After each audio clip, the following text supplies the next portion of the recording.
Hello and welcome to Ash Reviews in English, another TLDR video where I take a quick look at whatever I've reviewed and force myself to say something good, something bad, what I think is the best and what I think is the worst, all in my own opinion. And today it's the Ziigaat by Jay Estrella. Now these items were sent to me by Linsol, but the actual unit was arranged by Jay. If you don't know who Jay is the person behind Jay's Audio, a review channel here on YouTube. I'll leave a link to his channel down in the description of this video. But I have no affiliation with Jay, apart from knowing him from Hi-Fi Guides from the forum.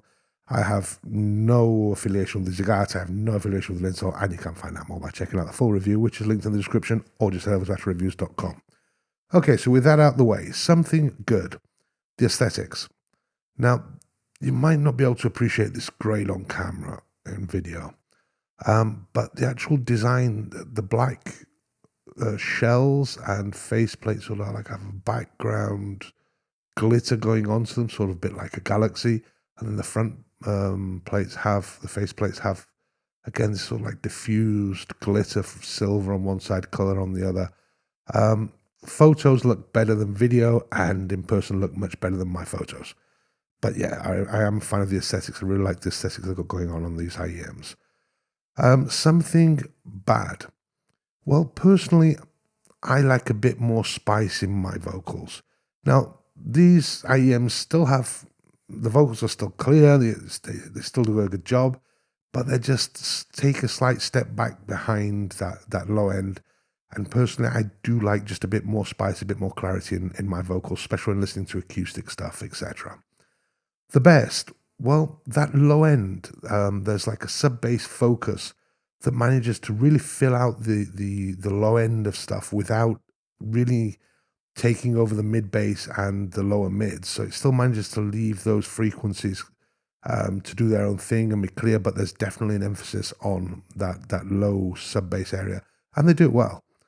The worst, well, the accessories. I mean, these are a $300 set of IMs, so like 270 euros, and the IMs themselves, great. Yep, no issue with those whatsoever. The storage case is pretty good as well. No issues with the storage case. But then you get 3 sets of tips and a cable. Now, the cable is a little bit plasticky and a little bit cheap feeling. It does its job, but honestly, at this price point, I would expect something a little bit better.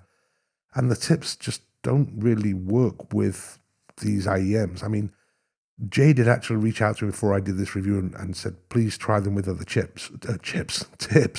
So even Jay knows that these tips don't work great with these IEMs. Personally, I end up using the Sankai tips, but I'm pretty sure that if I keep on tip rolling, I've tried like 6 or 7 sets, but I think if I tried more, there are obviously a heck of a lot of tips to go through. Tried more, I would probably find something that puts them even more towards my liking. But yeah, the accessories for a $300 set of IEMs are not great.